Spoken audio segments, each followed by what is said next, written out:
Greetings, one and all. It's time for a fourth quarter update, somewhat delayed, and I'm doing this one in video form because there's just too much to get to do it in a community post.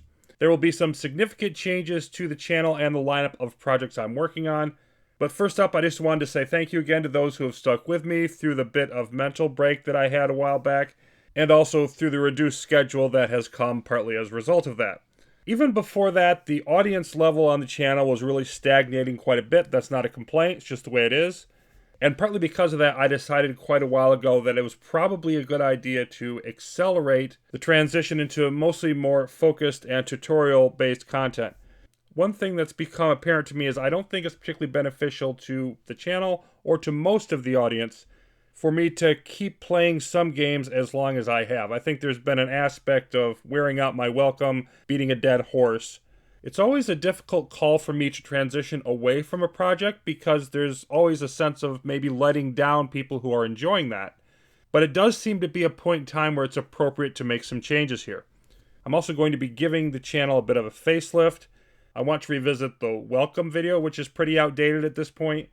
The channel banner hasn't been changed since I started. That definitely needs a facelift. And generally just working on making better thumbnails within the limits of my graphical ability. Overall, just trying to make the channel visually more inviting to people.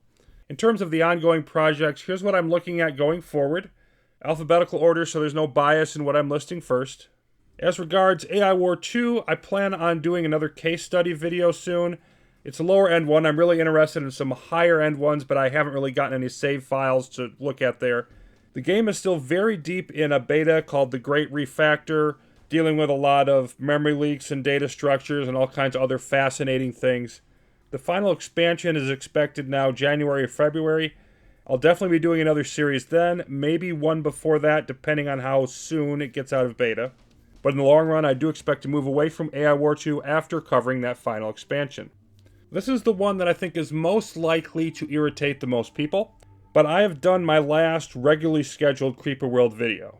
I have some ideas that I might do as sort of a fill-in if I need an extra one a particular week, but the consistent videos weekly or more often of Creeper World are done.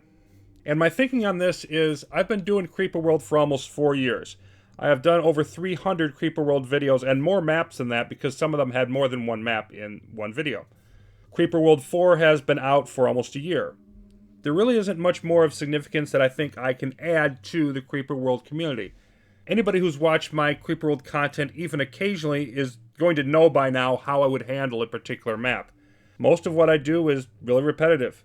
And so it's something where I'm just spinning my wheels. Combine that with the fact that a lot of the popular items in Creeper World now are items that I don't particularly enjoy. People seem to be mostly interested in things like the FPS mode and the pack mode. CSM hasn't taken off in Creeper World 4, which is fine. Every iteration of a game has its own unique audience. And the Creeper World 4 audience has gravitated heavily towards people who present the game in a much different style than I do. If that's anybody's fault, it's my fault for not being able to find a way to reach more of the community than I have.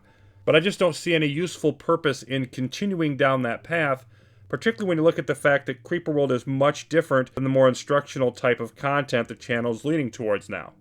For those who have been loyal viewers of Creeper World, thank you so much, but all good things come to an end at some point. The Distant Worlds Viewer's Choice series is going to keep right on going as it has been. I think we're probably half or a little bit more of the way through that, so I do definitely expect that to last at least a little bit into next year.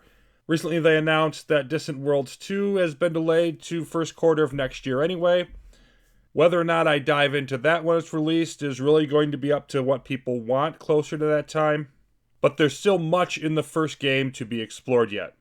And of course, the Historic Perspective saga is going to keep going regardless of viewership, simply because it's something I believe in that much. I think it's that important.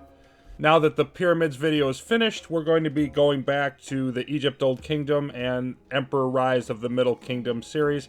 Wrapping up Egypt, I still think by the end of the year, and probably early next year starting the next game in that project. While in the East, China with Emperor still has quite a long ways to go. We're just nicely getting started there.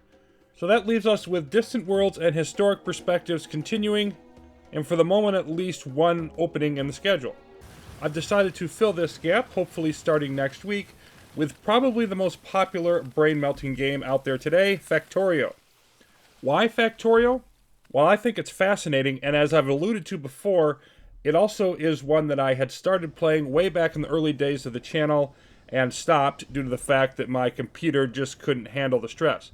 I'm on much less of a potato now, and I don't like to leave things unfinished. It's still the only series that I've started and abandoned earlier than I wanted to. But another reason is to experiment with a new style and the fact that I really think there are some holes in what is out there for Factorio content, which is rather astonishing because there's at least 1 million Factorio videos on the internet. But for all of that, there's not much aimed at new players, and most of what is aimed at new players is actually much more appropriate for people with a lot more experience in the game. It's also almost exclusively on older versions of the game, not the 1.1 version that came out last February, the last major pre-expansion revision. In other words, the version that 5, 10, 15 years from now, as new players keep coming to Factorio, is the one that they're likely to pick up first.